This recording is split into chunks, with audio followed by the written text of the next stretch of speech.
you know Daily Wire is going to be watching this tonight. So, and I know you can't say yes or no, but they're watching this, okay? And they're watching to size you up. They're watching to see if you guys are going to be able to compete with them or not. The world of competition is very brutal, and they're you know that. I don't need to tell you any of that. They're watching it. And by the way, whether they're going to say they watch it or not, sometimes you're like, oh, did you watch it? No, I bet, so well, a true competitor, which they are, they'll be watching this. Now, here's a question.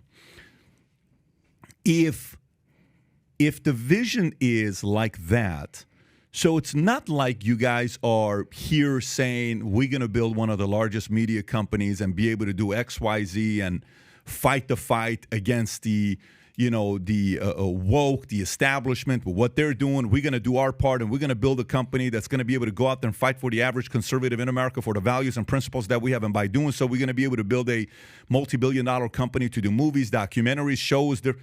That's not the vision. That's not what you're selling. Or is that? No, that's not. But here's the big difference. So, for example, you can bring in someone who's, let's say, is immensely talented, like a world-class stand-up comedian, some people who we're working with. Okay, you can bring him in and say, by the way, or a documentary filmmaker who, we have some people. So different people and we'll be making probably tomorrow there might be some announcements as far as, you have tentative agreements and you have official agreements, but there'll be at least twice the content starting March 20th. Okay. And eventually it'll be triple, it'll be quadruple. As long as no one has to compromise what it is they believe. But we don't bring in, for example, a world-class stand-up comedian and say, you need to do a daily show that you don't want to do, and then a documentary. We say, hey, you're looking to do a special. Let us give you a tailwind. Let us be the wind under your sails for that special. You're a comedian. Be the best comedian you can be. We're not trying to fit them into a box. And then if a documentary filmmaker comes in and says, hey, I want to make this film. It's going to cost X $100,000 or X million to produce it. We don't go, okay, you can do that, but you have to do A, B, C, X, Y, Z for us to fund that. We say, okay, great. Be the best documentary filmmaker that you can be. The issue is there really is no platform out there where people can be exactly who they are without certain strings attached that may not be, by the way, with any malicious intent, but it ends up having the same net result where it becomes very, very homogenous. You and I both know this. On the conservative, there's a reason it's really easy for the left to say, oh, look, they're boring. It's a bunch of Tucker Carlson on CNN Crossfire days with the bow tie. It's a Tucker Carlson lookalike convention, right? This is your conservative movement where it all looks and sounds the same. Who's saying that though? But who's saying everyone on the left? I mean, here's the best, most effective attack that someone on the left can do. Okay. Yeah. And we'll get this sometimes. We'll be on the show, and like you just mentioned, Anderson Cooper, right? Or sometimes like Chris Cuomo, where you just run the clip, and that's it. The setup is its own punchline because it's so bad it doesn't require commentary. That happens a lot from people on the right, where maybe some people go, I really like what they're saying, so they don't realize how it comes across maybe to someone who's just looking for the content side of it. And you'll see the left often, they'll just run something and go, all right, there you go, and they'll move on. You think so? Not all the time, but sometimes, yeah. Yeah, because, okay, so what There's a reason they put together hit reels for us like Vox. Listen, I'm not an owner on Fox. I don't know shares. I look at, I watch what Russell Brand did 3 days ago on, what do you call it, Bill Maher, and he called that MSNBC person, and he was stuck. So bam, bam, bam, bam, bam. Well, you tell me, you keep calling out the Fox News, but how about you guys? What have you done? Look at yourself. So tell me one thing that we've done that. He says, you're serious? You want me to talk about Joe Rogan? You want me to talk about that? So, and it was so embarrassing. I'm assuming you saw this. Yeah, actually, I don't know if I can. I think I'll, because I'm in Florida, be doing a show tomorrow. Oh, fantastic! Russell Brand, and then Lex Friedman. Like I said, I'm doing press for a couple of weeks before we. Phenomenal. Yeah. So himself when he comes, so then even Bill Maher was almost uncomfortable. Like, oh, okay, let's just slow down. Well, no, it's really also Fox. Meaning, there was a moment where the left could do that with the right, but some are saying Fox could come up right now and say, listen, we are the King Kongs today. Yeah. Number one comedy, Greg Gutfeld, is doubling Kimmel and Fallon combined. Mm-hmm. Okay, so that's data. They'll say that. They'll say Tucker is, 2.6, 2.7 million, and number two is what? They'll say out of the top 20 shows, we have the okay? You look at the bottom down Lemon where he's at. These things you've heard, I've heard. We see the data, and it's very easy for them to take the shot the way they do, right? Like Joe Rogan. Oh, you want to talk as much crap as you want to talk about Joe Rogan? 11 million an episode. That one, data that came out with the podcast. I don't know if you remember. This was like a year ago, maybe 9 months ago when it came out. Everybody was silenced. Hey, here's how much this came. Yeah. So the Fox could throw their weight around and say, yeah, you guys can say whatever you want. We are still kicking everyone's ass, Gutfeld, Tucker, this, that. They can push their weight around. Sure. The only thing I'm asking from you is, I hope they do. Yeah, no, I hope they do, and I hope they start, supporting real like conservative causes and candidates. And a lot of people see Fox News as Republican, not so much I'm not a Fox News Republican. I'm a traditional conservative. What's the difference?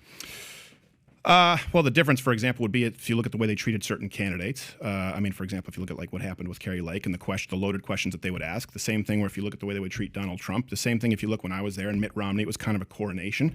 The same thing if you look at some of the topics that they'll cover, whether it's covering, the gender bender that's going on with bathrooms, a lot of the time, I know that I would tune into it and it doesn't represent what it is that I believe, or certainly, I should say, not the entirety of it. And a lot of conservatives feel that way. Certainly a lot of conservatives after the election.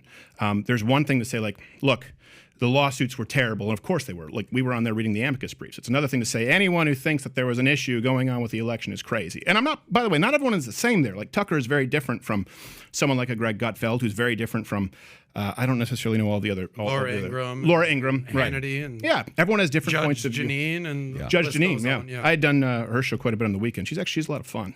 She was a lot of fun to hang out with. She carries a stick. When she goes out, she's not afraid to. no joke. But here's the thing. I don't see it as competition because our viewership isn't 74. It's not a 74-year-old. And I'm not just saying that as a slate. That is the median viewership at Fox. It might be 72 It's not now. that high, though, is it? It's in the really? 70s. pretty high. I know it's Pretty in the high, 60s. No, it's in the really 70s. that high? It's in the 70s. Holy moly. Let's call it 65. Sure. 28, Still senior 28, citizens, yeah. 28 years old. And not that we don't target young people. To give you an idea, this is This is conservative. kind of what you were saying about I see where the puck is going, not where it is now. Well, it's not That's where kind the of what puck you're is saying? going. It's who I am, and so I'm able to speak to that group of people. The issue is I think you need to reach all of them. The problem is it was never profitable to reach younger people, and that's why the median demo just got older and older and older and older, because it's a lot harder to get a bunch of 20 and 30-year-olds to tune in. It's much, much more difficult than to have the current conservative base tune in. So it's not the same thing. And by the way, I hope they reach those people. Look, the baby boomer generation, too, they were incredibly liberal. Flower power turned into one of the most conservative generations of all time. I'm the only one saying there isn't only one way to skin a cat. Because I've had to do it and been told that it would never work. And that's what hopefully we can provide for other people out there who feel the same way. There are a lot of people in the industry. And March 20th, people are going to see who some of these folks are. They're looking forward to it. People have been begging for you to come back for a while. You probably have a much younger demo than Fox News. We do. Of course, We're, by the way, what time do you do your show? Is it 11 o'clock that you do your show? Is it when you would? Was it 11 a.m.? It's 10 a.m. Eastern, right? 10 a.m. Eastern. 10 a.m. Eastern. 10 a.m. Eastern. Okay, I know that because we're 9 to 11 is our show. And then I was like, oh, Steven Crowder. And so, Sorry. no, it's great. I didn't mean to siphon off your... But the point is, that's the amount of influence you've developed. Now, for us, we're in the space. We have a message. Our audience shows up. Maybe our audience is slightly different than yours. They come because they follow business and we follow business stories. Yeah. It's not necessarily the same thing. So it's not I don't like see you as competition No. any more than I see Fox News or what other people, like Daily Wire's competition. But where I'm going with this on the Fox part and what you're saying is, okay, so here's a different question for you. As somebody that is in talks with a lot of people right now, we're going to be signing some talent, and we want to bring them on board to Valuetainment. We're going to be doing that because that's part of what we want to do. We have a vision where Valuetainment wants to go. What could Daily Wire had really done anything to have kept you? Meaning, some relationships don't work out, and you're kind of like, dude, like, I really don't want this relationship to work out. And we're very good to not make a relationship. You're dating a girl, you're like, I have a lot of fun with you. We're never going to be married, and we're never going to have kids. So let me create a problem. Hey, brutal. Let me tell you. You come, oh my God, I can't believe you said it. You know what I was thinking about the other day? I was having a fantasy about going and doing this. I would never could. This is why I don't think it's going to work out. It's not you, it's me, and boom, and then you fall out. Okay. How much of Talk about a this fantasy that involves a parrot, tube of lipstick, 3 sticks of butter, Trans two midgets America, reaching around Trans the remote. Americas with the Oddly that same specific vision. here. Yeah. It's what we call the litmus test. Yeah, I got 4 sticks of butter in my world, but hey, were keep you trying. were you really open to the idea of going Daily Wire or not? Yeah, really? yeah. As a matter of fact, you were Gerald really. knows. And by the way, it wasn't just them. Just to be clear, there've been a lot of suitors. Sure, of course. Yeah. So let me just. Yeah, so we were doing the Nashville show, right? You were doing stand up. Oh, at the Ryman, which is At the what used to be Ryman the Grand Old Auditorium. Opry. Yeah, and the whole thing there was like, we had some of the guys were there from Daily Wire, and we knew they were going to be there. And we're like, there's just a lot of stress and a lot of pressure. Like, I really want to perform well because this After could the be, election stream on Rumble that week, went crazy. And so he was very much in the mode of like, I really want to perform well. I want to show these guys what kind of stuff we can do in the live space as well, doing stand up, and not just on the show, right? So the answer to that question is yes. Like there wasn't nervousness because he was like, I just don't like these guys and I don't want to do anything with them ever. Yeah. It was like, I really want something to be possibly to be able to work out.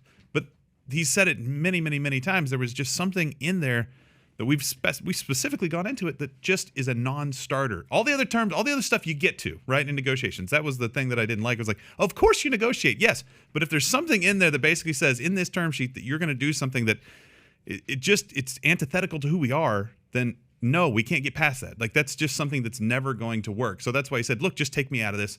Let's just talk about the movement. He's talked about a bench. That's part of the vision of what we're doing. How is there another Steven Crowder in this current age? Will Fox News step up and go into a newer media category and try to reach a younger audience and swing the big stick that they have to do something for the conservative movement? It's bigger than that, right? Will they stand up and do that? And so when we're looking at it, we're like, well, we don't want to just do this and then kind of ride off into the sunset. We want other people to be able to come up and do this as well. Yeah. Because there needs to be more than just Fox News. There needs to be more options for conservatives out there. So you guys do want to build something as big as Fox News, if not bigger. Not as big as Fox I don't News. know, yeah. Like I've talked about with YouTube is, look, we will build something that will be as big as it grows to be, provided that we can believe in what it is that we're building. In other words, if it comes to a point where I go, okay, but we got to start silencing ourselves and discussing these issues because look at the 10, 15 million we've foregone on YouTube. The minute I find myself making this, I'm done. Can I ask you a question on the money then? Yeah. You know, they say everyone has a price. Yeah. And 50 million. No, I'm just 50 kidding. million. Okay, well, I think that was No, the that was number. my price. Yeah, Right. exactly. One night. Joe. But Look, you that's you what went they on do. You said never heard something- me talk about the money. It was No. $12.5 million in a contract that would go for an entire production company with 110% penalties at minimum. Right. 45%, actually 65% of which would have been enacted immediately, like could have been redlined and eliminated, okay? We have 25, 30 employees. We have millions of dollars that we have to pay just in equipment costs and insurance costs, right?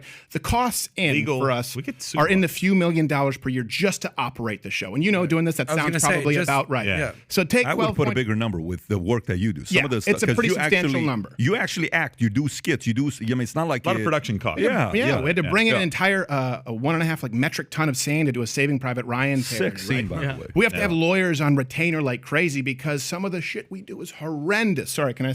Yeah, you can do whatever you You want. just did. I apologize. It's all too late. good. And Don't like give a sometimes we look back and we go like, oof. Did we do that? But you said that whether it's 50 million, you said even if it was billion. a billion, No. Yeah. that you're ideologically opposed to what was going on with big tech, censorship, Yeah. everything like that. There's no future to believe in if we do the bidding of big tech.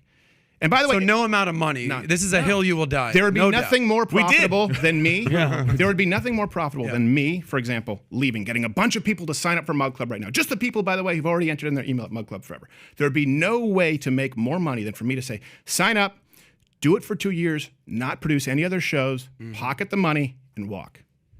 Or to have done that before. That would be the money play. The money play certainly wouldn't be bleeding money to bring in talent, right? To try and produce content. We don't need to do it. What we're really, and this is the challenge we run into, is there are very few people who we can bring in who would be, for example, like an exposure benefit for us. But we don't really care. We know that we can be an exposure benefit for them. And there are a lot of good people out there who've had the door slammed in their face. And yeah, I know some of them who've had the door slammed in their face at Fox News, at some of these other places, because there are very specific instances of them not playing ball that they shouldn't have to play. I'm not talking about anything really pernicious. I'm talking about like, hey, don't discuss these issues. Hey, don't be so rough around the edges. Some people need to be, and that's okay. Only one side is saying, we don't need to do it one way. So we'll be as successful as it is based on people saying what it is they believe and not compromising it. But it's just a different starting goal, right? I use this analogy with pastors. Like, your job as a pastor is not to grow your church. Your job as a pastor is to faithfully convey the word of God to whoever shows up and let God take care of the growth. It's just the focus is slightly different, right? So we're saying, look, our goal is not to grow a company and become a behemoth like Fox News or anybody else that's out there. Our goal is to make sure that there's a pathway for creators and that the audience is always the number one, the only person that we have to perform for, that's the audience. Well, That's as a it. Jew, and if I come to your church, I want you to get me to convert. Yeah. There you go. Well, we can talk about this. I went to ministry school. And Your goal could be if you're Joel Osteen stuffing money in the wall. No, you got to put it exactly. somewhere, and you need insulation. It works. So guys, obviously the left has a chokehold on. Think about it. When you named the top 5 conservative, Yeah. we were having problems coming up with Yeah. 3. they have a chokehold, and it takes like, thank God, little moments like Elon, who's I don't really know where he's political, but he buys Twitter. We're seeing files. We're seeing the lives. We're seeing all this shit with the league, lap league. Do you think, Steve, like the tides are shifting, and people like you, like what Pat's doing, what you guys are doing? Do you think there's light at the end of the tunnel for the other side, the other voice? Yeah, it's a good question. There's definitely been a shift. So actually, I wanted to go back to something, and this kind of ties in that Patrick said. He said niche. I don't have the numbers, but I remember a Breaking Bad. I think there was about 14 million, maybe it was 12 million people tuned into the finale. Mm-hmm. And when they did some focus groups, I believe it was like 80%. It was a significant majority were Republican. Take the highest viewership ever on Fox News, it's still about a third of that. So when people say, oh, what you do is more niche, no, and I think even like we don't really talk about our numbers a whole lot. They're reflected in that, right, with no seed money. It's not niche to have an entertainment show that people will tune into, whether they're conservative or not. I would say it's more niche to just do rah-rah talking points. Mm-hmm. Because if you look, there's a huge, think of how many people vote Republican.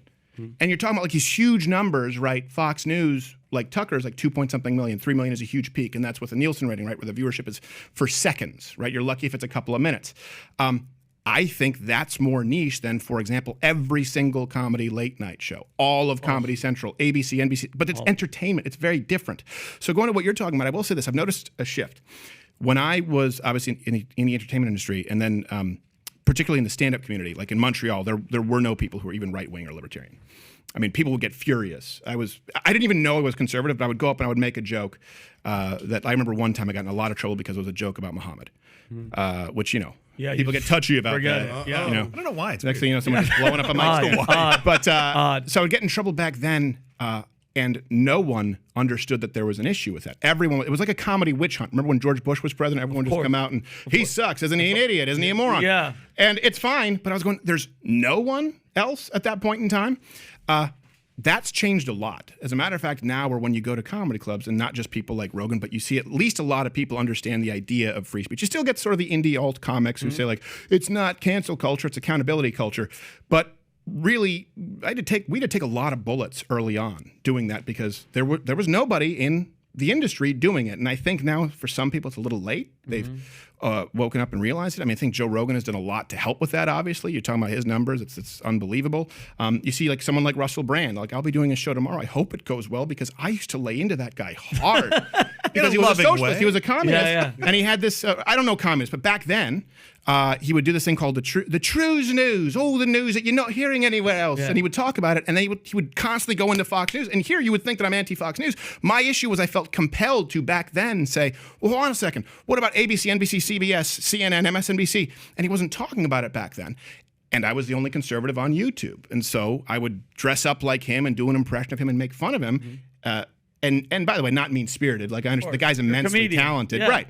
But I don't think he liked it. Of course. And now you see him transition. I don't know where he lines up politically on every single issue, but I do know that he understands the threat we're facing. He's super necessary. His voice. He's unbelievably necessary, and that's a transition, though. Back then, it was him with the entire industry, and me kind of in this corner. And now it's at least split. It's almost like a schism in the church. Yeah. So if you like this clip and you want to watch another one, click right here. And if you want to watch the entire podcast, click right here.